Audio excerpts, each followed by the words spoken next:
अस्सलाम वालेकुम dear students. आज का हमारा टॉपिक है कॉन्स्टिट्यूशन ऑफ 1962 ऑफ पाकिस्तान। इसमें हम डिटेल के साथ स्टडी करेंगे कि 1962 के कॉन्स्टिट्यूशन के जो सेलिएंट फीचर्स थे या जो उसके करैक्टरिस्टिक्स थे वो क्या थे और किस किस्म का जो पॉलिटिकल मैकेनिज़्म या पॉलिटिकल सेटअप जो है वो पाकिस्तान में इम्प्लीमेंट किया गया अयूब खान के दौरे हुकूमत में। तो सबसे पहले हम इसका बैकग्राउंड डिस्कस कर लेते हैं। As you know, Pakistan became an independent state in 1947. The first Pakistani Constituent Assembly was elected in 1947 and after 9 years adopted the first indigenous constitution, the short-lived Constitution of 1956. In October 1958, President Sikandar Mirza abrogated the constitution. Shortly afterwards, General Ayub Khan deposed Sikandar Mirza and declared himself as a president. Pakistan बनने के बाद 1947 से लेकर 1956 तक पाकिस्तान का constitution ना बनाया जा सका डिफरेंट रीजंस की वजह से।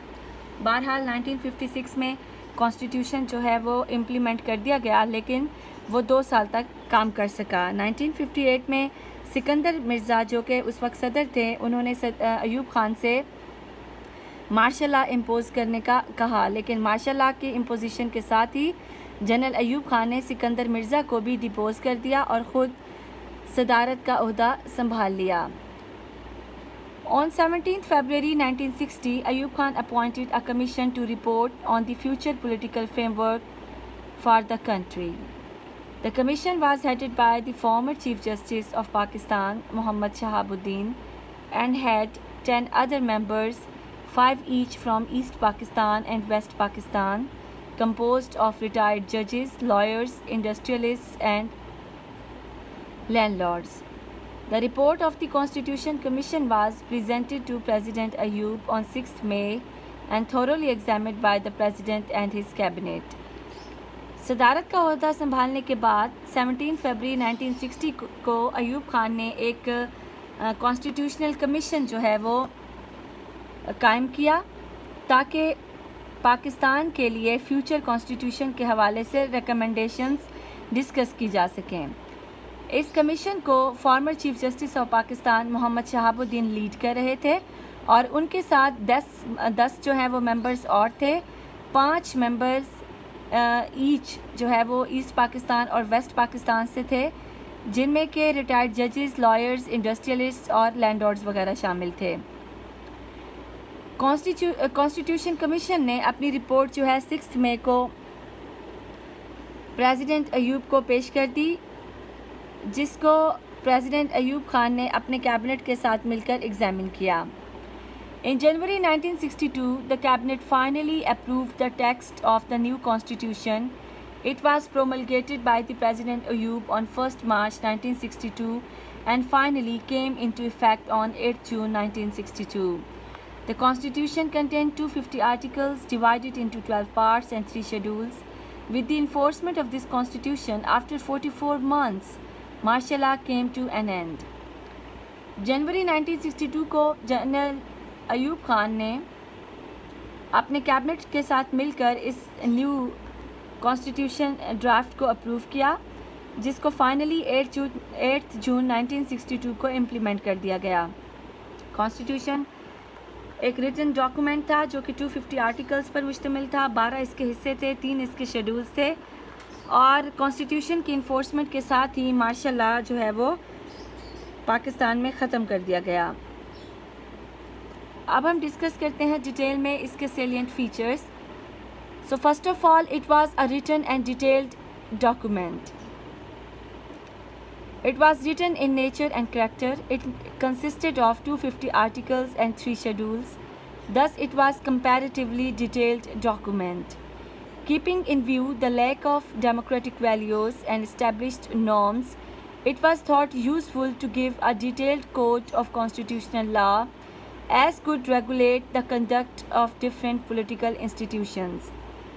1962 का कॉन्स्टिट्यूशन 250 आर्टिकल्स पर मुश्तमिल था। इसके 3 जो है वो शेड्यूल्स थे, 12 हिस्से थे, तो कंपैरेटिवली ये एक लेंथी डॉक्यूमेंट था जो कि सिर्फ इस वजह से लेंथी बनाया गया था क्योंकि पाकिस्तान के अंदर जो है इंस्टीट्यूशनल सेटअप मौजूद नहीं था, कोई एडमिनिस्ट्रेटिव एक्सपीरियंस मौजूद नहीं था, डेमोक्रेटिक नॉर्म्स जो हैं या कल्चर जो है मौजूद नहीं था, पॉलिटिकल जो है मैच्योरिटी नहीं थी। इस वजह से फ्यूचर कॉम्प्लिकेशन से बचने के हवाले से एक डिटेल कॉन्स्टिट्यूशन जो है वो इंट्रोड्यूस किया गया ताकि फ्यूचर में जो है वो किसी किस्म का कॉन्स्टिट्यूशनल डेडलॉक पैदा ना हो सके। It was also a rigid constitution. Procedure to amend this constitution was complicated. Any amendment to this constitution required not only at least 2/3 majority of the parliament but also authentication from the president. 1956 के constitution की निस्बत ये एक rigid constitution था। अगर amendment कोई करना हो आइन में तो उसके लिए 2/3 मेजॉरिटी की वेरिफिकेशन ज़रूरी थी, लेकिन उसके साथ साथ जो अल्टीमेट ऑथेंटिकेशन था वो प्रेसिडेंट को करना था। बल्कि इसके अलावा अगर कोई ऐसा बिल, कोई ऐसी अमेंडमेंट जिसको कि 2/3 मेजॉरिटी के साथ पार्लियामेंट ने पास कर दिया हो, लेकिन प्रेसिडेंट अगर उसको वेरीफाई ना करे और अगर कौमी असम्बली दोबारा उसको मंजूर करके 3/4 मेजॉरिटी के साथ मंजूर करके सदर की वेरिफिकेशन के लिए भेजे तो भी प्रेसिडेंट जो है उसकी ऑथेंटिकेशन से रिफ्यूज़ कर सकता था। लेकिन सेकंड सिचुएशन के अंदर प्रेसिडेंट कॉन्स्टिट्यूशनली बाउंड होगा कि वो मुल्क के अंदर रेफरेंडम कराए, क्योंकि कोई अहम मसला होगा तो ही नेशनल असम्बली ने उसको दोबारा पास करके प्रेसिडेंट की वेरिफिकेशन के लिए भेजा है। लेकिन अभी भी प्रेसिडेंट के पास जो है वो पावर है कि वो अपना रेफरेंडम का कार्ड यूज़ करे और आवाम को जो है वो इस कॉन्स्टिट्यूशनल या नेशनल जो भी इशू है उसमें आवाम की राय जानने के लिए रेफरेंडम कराए। इसके साथ साथ सदर के पास एक और ऑप्शन भी मौजूद था। अगर किसी बिल के हवाले से, किसी अमेंडमेंट के हवाले से लेजिस्लेचर और प्रेसिडेंट के दरमियान कॉन्फ्लिक्ट जो है वो जारी रहता है, उनके दरमियान कंसेंसस नहीं हो पाता, तो प्रेसिडेंट को ये इख्तियार हासिल था कि वो असम्बली को ही तोड़ दे। लेकिन इस सिचुएशन में उसके लिए ज़रूरी था कि वो 120 डेज़ के अंदर अंदर ख़ुद को दोबारा से प्रेसिडेंट इलेक्ट करवाए। तो ये बहुत ही ज़्यादा एक हाई लेवल का ऑप्शन था जो कि सदर ने फिर भी अपने पास रखा हुआ था कि अगर किसी सिचुएशन में प्रेसिडेंट और लेजिस्लेचर के दरमियान डिसएग्रीमेंट कंटिन्यू रहे तो ऐसी सूरत में सदर जो है वो असम्बली को भी डिज़ोल्व कर सकता था। तो इस लिहाज से 62 का कॉन्स्टिट्यूशन जो है वो एक रिजिड कॉन्स्टिट्यूशन था और आइन में आसानी के साथ तब्दीली नहीं की जा सकती थी। नेक्स्ट इसका जो पॉइंट है वो है federal system. Under the constitution of 1962 federal system was adopted. The powers of the central government were enumerated in the federal list while all the residuary powers were given to the provinces so as to meet the demand of provincial autonomy. However, within this federal structure, the central government was made dominant even at the cost of provincial autonomy. Besides, in the administrative matters, centralism was clearly reflected. 1962 के constitution में federal system जो है वो adopt करने का decision लिया गया। दो लिस्टें थी, एक सेंट्रल गवर्नमेंट की लिस्ट थी, फेडरल लिस्ट, जबकि बाकी सारी जो है वो पावर्स प्रोविंसेस को दी गई, क्योंकि 1956 के कॉन्स्टिट्यूशन के फेलियर का एक वजह यह भी था कि प्रोविंसेस को ऑटोनॉमी नहीं दी गई थी। तो यहाँ जो है डॉक्यूमेंट्स में तो प्रोविंसेस को ऑटोनॉमी दे दी गई, लेकिन अगर हम एग्ज़ामिन करें, जैसा कि हम बाद में इसके 1962 के फेलियर के कॉजेज़ को डिस्कस करेंगे, तो उसमें हम देखते हैं कि प्रैक्टिकली जो है वो प्रोविंसेस को ऑटोनॉमी नहीं दी गई थी। ओवरऑल जो है वो सेंट्रल गवर्नमेंट को डोमिनेशन हासिल था प्रोविंशियल मैटर्स के अंदर भी। The provincial governors were the appointees of the president and accountable to him only. Hence, the provincial executive was under the control of the center. This centralism bore more disastrous results in respect of provincial autonomy. Provinces में governors जो थे वो president के representatives थे और president ही governors को जो है वो अपॉइंट करता था और अपनी परफॉर्मेंस के हवाले से वो सिर्फ प्रेसिडेंट को ही जवाब देते, जबकि जो प्रोविंशियल एग्जीक्यूटिव थी, जो प्रोविंशियल असेंबलीज़ या प्रोविंशियल एग्जीक्यूटिव जो थी, वो कम्प्लीटली सेंट्रल गवर्नमेंट के अंडर थी। तो इस तरह ये जो एक स्ट्रॉन्ग किस्म का, एक रिजिड किस्म का सेंट्रलिज्म था, उसने प्रोविंशियल ऑटोनॉमी को जो है वो curtail किया। Consequently, the federal structure practically seemed unitary, due to which the demand of provincial autonomy became more popular and widespread, which threatened over solidarity in the later stage. तो इतना जो strong किस्म का सेंट्रलिज्म था कि आपकी provincial executive भी completely जो है वो सेंट्रल गवर्नमेंट के अंडर रहकर काम कर रही थी। तो इस सिचुएशन के अंदर फ्यूचर में जाकर जो है प्रोविंशियल ऑटोनॉमी के हवाले से बहुत ज़्यादा आवाज़ उठाई गई, जिसने कि पाकिस्तान की सॉलिडारिटी को बहुत ज़्यादा नुकसान पहुंचाया और बाद में जाके अयूब खान को ख़ुद जो है कॉन्स्टिट्यूशन को एब्रोगेट करना पड़ा। Another characteristic of the constitution was presidential form of government. ये एक न्यू एक्सपीरियंस था पाकिस्तान के हवाले से। पाकिस्तान बनने के बाद जब तक कॉन्स्टिट्यूशन नहीं बना तब तक भी पार्लियामेंट्री काइंड का जो है वो पॉलिटिकल सेटअप कंटिन्यू रखा गया और 1956 में भी पार्लियामेंट्री फॉर्म ऑफ गवर्नमेंट जो है वो अडॉप्ट किया गया, लेकिन इस बार जो है वो प्रेसिडेंशियल फॉर्म ऑफ गवर्नमेंट को अडॉप्ट करने का डिसीजन हुआ। President was the head executive of the nation as well as the head of the state. He was empowered to nominate the ministers of his cabinet. Under the Constitution of 1962, US-type presidential system was enforced to overcome political instability and establish a firm socio-economic and political order in the society.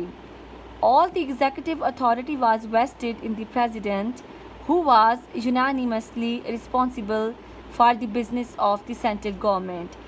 Presidential जो है system US type का enforce किया गया, क्योंकि उस time पर जो constitution makers थे उनको ये लगा कि पाकिस्तान के अंदर 9 इयर्स तक तो कॉन्स्टिट्यूशन बन ना सका, उसके बाद जब बना तो 2 साल के बाद फेल हो गया।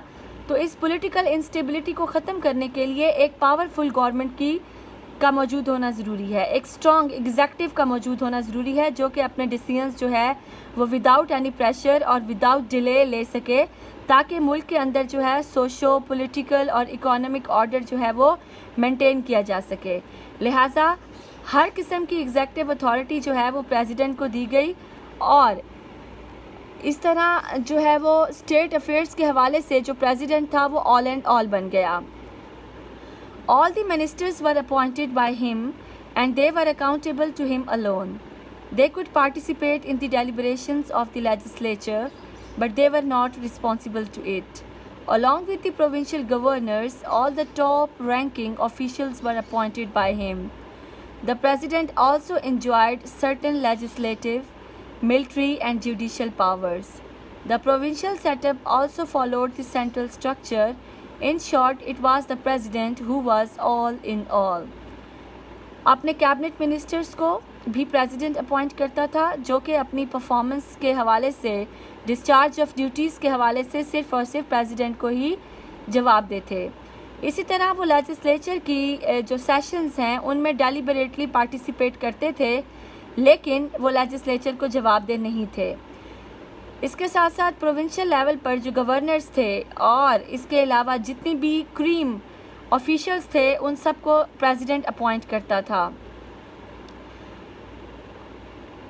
इसके साथ साथ प्रेसिडेंट को कुछ लेजिस्लेटिव, मिलिट्री और जुडिशियल पावर्स भी हासिल थे, जैसे कि इन केस ऑफ इमरजेंसी जो है वो सदर इन तमाम इख्तियारात का इस्तेमाल कर सकता था। तो इस तरह का एक प्रोविंशियल सेटअप जो है वो डिज़ाइन किया गया, जिसमें central government he all and all थी, चाहे फेडरल लेवल हो या प्रोविंशियल लेवल हो, उसको लीड सिर्फ और सिर्फ प्रेसिडेंट जो है वो खुद ही कर रहा था। The next characteristic of the Constitution of 1962 was unicameral legislature. The 1962 Constitution, like the previous Constitution, provided for unicameral legislature called National Assembly. Its total strength was 156, that was later increased to 218 and then to 313, who were elected by the Electoral College of Basic Democrats. Besides, certain seats were also reserved for women Its term was 5 years, which was fixed.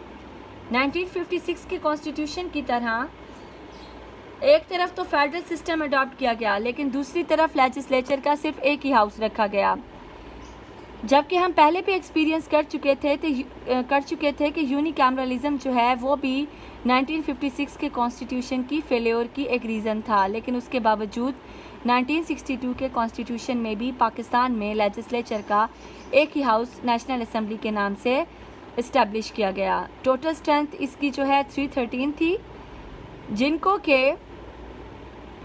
Basic Democrats elect करते थे, यानी आवाम जो है वो direct legislature के members को elect नहीं करती थी, बल्कि आवाम के पास हक हासिल था कि वो सिर्फ बेसिक डेमोक्रेट्स को इलेक्ट करे और उन्होंने आगे जाकर लेजिस्लेचर और प्रेसिडेंट को इलेक्ट करना था। इसका जो टाइम पीरियड था वो 5 years था और फिक्स था। The members were elected on the basis of parity of representation between East and West Wing. The proceedings of the Assembly might not be challenged in any court of law. Unlike the previous practices, the members of the cabinet were not the members of the legislature.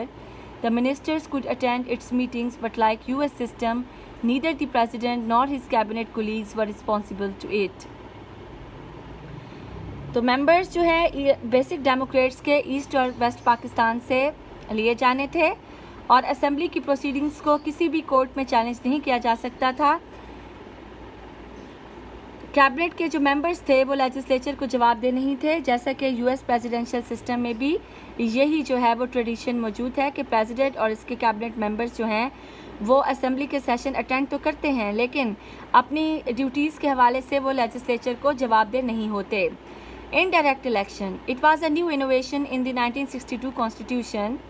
It was a general impression that one of the causes of the failure of the constitutional machinery was the direct and adult suffrage, and without proper and necessary political education and training.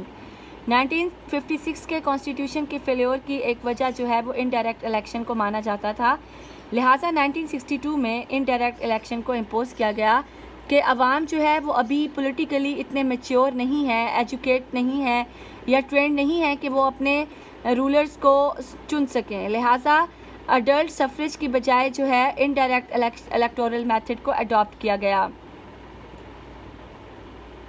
Hence, this constitution provided indirect method of election for president and for the legislative assemblies. Accordingly, the primary voters would elect the basic democrats who had then to elect the representatives to higher positions. तो east और waste Pakistan को जो है वो basic Democrats में divide कर दिया गया। 40,000 जो है वो बेसिक डेमोक्रेट्स ईस्ट पाकिस्तान से और 40,000 जो है वो वेस्ट पाकिस्तान से इलेक्ट करने का फ़ैसला किया गया, जिनको कि अवाम ने बराह रास्त वोटों के ज़रिए चुनना था। अब ये बेसिक डेमोक्रेट्स जो हैं वो प्रेसिडेंट और लेजिस्लेटिव असम्बलीज़ के मेंबर्स को चुनेंगे। The other characteristic of the 1962 Constitution was independence of judiciary. Proper safeguards were introduced in the 1962 Constitution to ensure the independence of judiciary. Judges of the superior courts were appointed by the President and were ensured security of service. They could be removed on the inquiry report submitted by the Supreme Judicial Council on the ground of misbehavior or physical or mental inability to perform their duties. तो judiciary की independence के हवाले से proper provisions जो है वो constitution का हिस्सा बनाई गई। सुपीरियर कोर्ट्स के जजेस को प्रेसिडेंट अपॉइंट करता था, लेकिन उनकी सर्विस का जो प्रोटेक्शन है वो कॉन्स्टिट्यूशन में बता दिया गया था। जजेस को उनकी म्याद ओहदा ख़त्म होने से पहले नहीं हटाया जा सकता था, सिवाय ऐसी सूरत में जब वो मिसबिहेव करें, मिसकंडक्ट शो करें या फिज़िकली और मेंटली इस काबिल ना रहें कि वो अपनी ड्यूटीज़ परफॉर्म कर सकें। तो ऐसी सूरत हाल में सुप्रीम जुडिशल काउंसिल की रिपोर्ट पर जो है उस जज को रिमूव किया जा सकता था। A supreme judicial council consisting of 2 जजेस of supreme court, chief justice of supreme court and 2 जजेस of high courts was to be established. Supreme judicial council 2 जजेस सुप्रीम कोर्ट के, chief justice of supreme court और 2 higher courts के जो है वो senior जजेस पर मुश्तमिल एक जो है वो इदारा बनाया गया था, जो कि जजों की रिमूवल के हवाले से या मिसकंडक्ट के हवाले से इंक्वायरी कंडक्ट करता था और रिपोर्ट पेश करता था। By induction of first amendment the judiciary had full powers to pass judgment over the views of the legislature. Moreover, the court also enjoyed the power of judicial review of executive actions. तो first amendment के ज़रिए judiciary को fully powers दी गई कि वो legislature की पास किए हुए जजमेंट्स को, उनके बिल्स को जो है वो रिव्यू कर सकता था। इसी तरह जो है वो जुडिशरी को जुडिशियल रिव्यू का इख्तियार दिया गया कि वो एग्जेक्टिव एक्शंस को कॉन्स्टिट्यूशनली एग्जामिन कर सकता था कि क्या वो अपने इख्तियारात का गलत इस्तेमाल तो नहीं कर रहे, या कोई ऐसा एक्शन तो जो है वो प्रैक्टिकली नहीं किया गया, या कोई ऐसी पॉलिसी या प्लान तो नहीं किया जा रहा जो कि जो है कॉन्स्टिट्यूशन की प्रोविजंस के अगेंस्ट हो या फंडामेंटल राइट्स के अगेंस्ट हो। According to 1962 constitution provincial setup क्या था वो डिस्कस करते हैं। Each province had a provincial assembly which was organized on the lines of National Assembly. The relationship of the provincial governors with their assemblies was the same like that of President with the National Assembly. The assemblies of the East and West Pakistan used to meet at Dhaka and Lahore respectively. तो provincial governments जो थे वो replicas थे central government के। Governors और provincial assemblies के दरमियान जो रिलेशनशिप था वो सेम था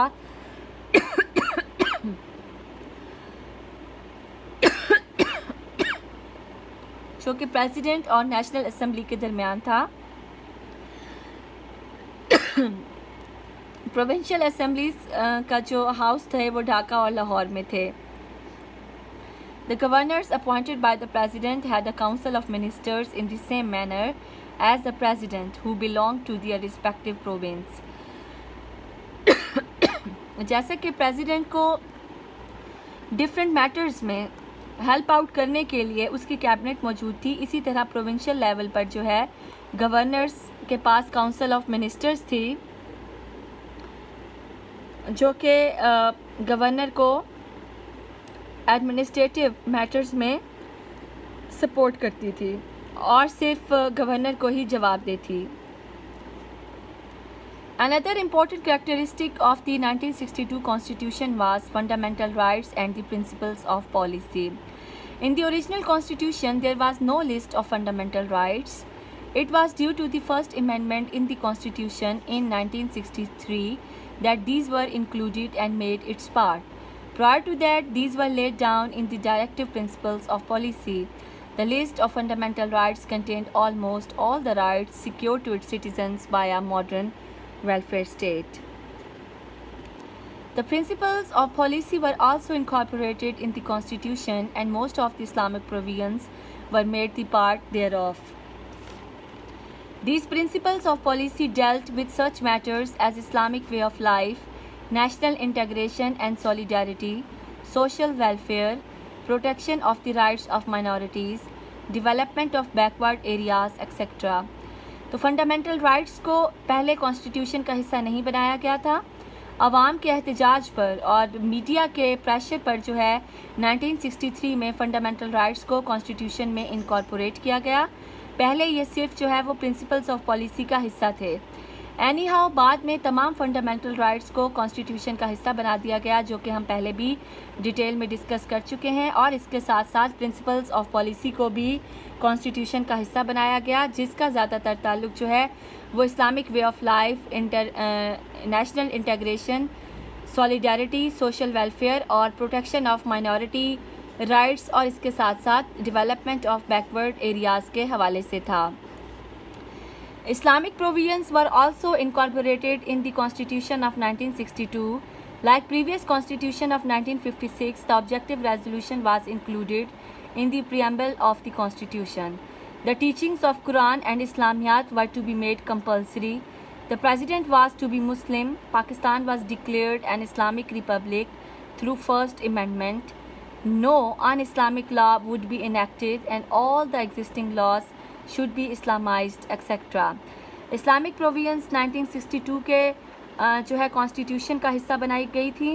1956 के कॉन्स्टिट्यूशन की तरह ऑब्जेक्टिव रेजोल्यूशन को कॉन्स्टिट्यूशन का इब्तिदाइया रखा गया। इसी तरह कुरान और इस्लामियात की टीचिंग्स को कंपलसरी करार दिया गया। प्रेसिडेंट के लिए मुसलमान होना लाजमी करार पाया और अमेंडमेंट के थ्रू जो है पाकिस्तान का नाम इस्लामिक रिपब्लिक ऑफ पाकिस्तान रखा गया। और ऐसे तमाम लाज जो कि अन इस्लामिक होंगे उनको इस्लामिक जो है वो टीचिंग्स के अकॉर्डिंग बनाने के लिए भरपूर कोशिश की जाएगी। इसी तरह practical steps were to be taken to eradicate what were seen as social evils by Islam, such as the use of alcohol, gambling, etc. Teaching of the Quran and Islamiyat to the Muslims of Pakistan was made compulsory. Proper organization of zakat, waqf and mosques was ensured. ये सारी provisions जो हैं 1956 के constitution में भी मौजूद थी कि प्रैक्टिकली ऐसे स्टेप्स लिए जाएंगे कि पाकिस्तान के अवाम जो है वो सोशल ईवल से दूर रहें, जैसा कि अल्कोहल और गैमलिंग वगैरह है। इसी तरह ज़कात, वक्फ और मॉस्क को इंश्योर करने के हवाले से भी प्रॉपर जो है वो एफर्ट्स किए जाएंगे। A novel Islamic provision in the 1962 Constitution had introduced an advisory council of Islamic ideology to be appointed by the President. The functions of the council was to make recommendations to the government as to means which would enable and encourage the Muslims of Pakistan to order their lives in accordance with the principles and concepts of Islam, and to examine all the laws in force with a view to bring them into conformity with the teachings and requirements of Islam as set out in the Quran and Sunnah. Islamic advisory council of Islamic ideology के नाम से एक इदारा बनाया गया जिसके members को president appoint करता था। और इस काउंसिल का मकसद क्या था कि वो गवर्नमेंट को इस्लामिक लेजिस्लेशन के हवाले से अपनी रिकमेंडेशंस देती रहेगी टाइम टू टाइम, और गवर्नमेंट को जो है वो रियलाइज़ कराती रहेगी कि वो इस किस्म के इक़दाम करे कि पाकिस्तान के अवाम जो है वो अपनी इंडिविजुअल और कलेक्टिव लाइफ जो है इस्लामिक टीचिंग्स के अकॉर्डिंग गुजार सकें। एक प्रॉपर इस्लामिक सोसाइटी को इस्टेब्लिश करने के हवाले से वो अपना रोल प्ले करेगी। There shall be an organisation to be known as Islamic research institute which shall be established by the President. The function of the institute was to undertake Islamic research and instruction in Islam for the purpose of assisting in the reconstruction of Muslim society on a truly Islamic basis. The state should make an effort to strengthen the bonds of unity among Muslim countries. इसी तरह Islamic research institute के नाम से एक इदारा कायम किया जाएगा प्रेसिडेंट की तरफ से, जिसका मकसद क्या होगा कि वो इस्लामाइजेशन के हवाले से रिसर्च जो है वो कंटिन्यू रखे ताकि पाकिस्तान के अंदर ट्रू इस्लामिक सोसाइटी इस्टेब्लिश की जा सके। इसी तरह तमाम मुस्लिम कंट्रीज़ के साथ जो है वो फ्रेंडली रिलेशंस बनाए जाने पर भी भरपूर तवज्जो दी जाएगी। The last point of the constitution was about the language. Urdu and Bengali were recognised as the national languages. Urdu और बंगाली को ही ऑफिशियल लैंग्वेज डिक्लेयर किया गया, नेशनल लैंग्वेज डिक्लेयर किया गया, ताकि ईस्ट और वेस्ट पाकिस्तान के दरमियान लैंग्वेज इशू को जो है वो नॉर्मलाइज किया जा सके। इस इशू को कंसोलिडेट करने के लिए बंगाली और उर्दू दोनों को जो है वो इक्वल स्टेटस दिया गया as a national language. So, while concluding this topic, we can say that constitutional history of Pakistan reveals that there has been a political conflict between its main political parties to gain power in one way or other way, that led to the involvement of army and bureaucracy into the Pakistani politics, and that further invited the political anarchy. As far as Constitution of 1962 was concerned, initially nation always considered it as a gift from a dictator, and later on such political anarchy caused its suspension and replacement by the Constitution of 1973. Pakistan का constitutional या political history 47 से लेकर जो है 1962 के constitution के abrogation तक अगर हम स्टडी करें तो उसमें हमें जो कॉजेज़ मिलते हैं, जो रीज़न्स मिलते हैं, वो कॉमन ही हैं। वो वही कॉजेज़ हैं जिन्होंने 9 इयर्स तक कॉन्स्टिट्यूशन मेकिंग का प्रोसेस डिले रखा, जिनकी वजह से 1956 का कॉन्स्टिट्यूशन जो है वो फेल हुआ और ना सिर्फ 1956 का कॉन्स्टिट्यूशन बल्कि 1962 का कॉन्स्टिट्यूशन भी जो है वो एब्रोगेट करना पड़ा। उसकी वजह क्या थी? उसकी वजह जो है वो पॉलिटिकल पार्टीज़ का जो है वो स्ट्रगल फॉर पावर था, जिसकी वजह से आर्मी को जो है वो पॉलिटिक्स में इन्वॉल्व होने का मौका मिला। और आर्मी जिसका काम जो है वो डिफेंस की हद तक महदूद होता है, उसने जो है वो पॉलिटिकली भी पाकिस्तान को जो है वो डोमिनेट कर लिया। और जो जर्नल हैं उन्होंने पाकिस्तान में मार्शल लॉ लगाए रखा और मार्शल लॉ के दौरान ही अपने आप को पॉलिटिकली मजबूत किया और उसके बाद मार्शल लॉ को ख़त्म किया, जिसका जो है वो जिसको कि आप 1962 के करैक्टरिस्टिक्स में क्लियरली उसकी पिक्चर आप देख सकते हैं कि एक ऐसा कॉन्स्टिट्यूशन बनाया गया था जिसमें प्रेसिडेंट जो है वो ऑल एंड ऑल था। और प्रेसिडेंट भी वो जिसने कि ख़ुद को जो है एक रेफरेंडम के ज़रिए प्रेसिडेंट बनाया था, जो खुद जो है अनडेमोक्रेटिकली प्रेसिडेंट बना और इतने लंबे अरसे तक जो है वो पाकिस्तान पर हुकूमत करता रहा। और बहरहाल डिफरेंट रीजंस की वजह से, जो कि हम अपने नेक्स्ट लेक्चर में डिस्कस करेंगे, 1962 का कॉन्स्टिट्यूशन भी ख़त्म हो गया और उसकी जगह जो है वो 1973 के कॉन्स्टिट्यूशन ने ले ली। ये है इसका जो है वो मटेरियल, रीडिंग मटेरियल लिंक्स, जो कि ऑलरेडी मैं आपको व्हाट्सएप पर सेंड कर चुकी हूँ। तो good luck, see you till next lecture.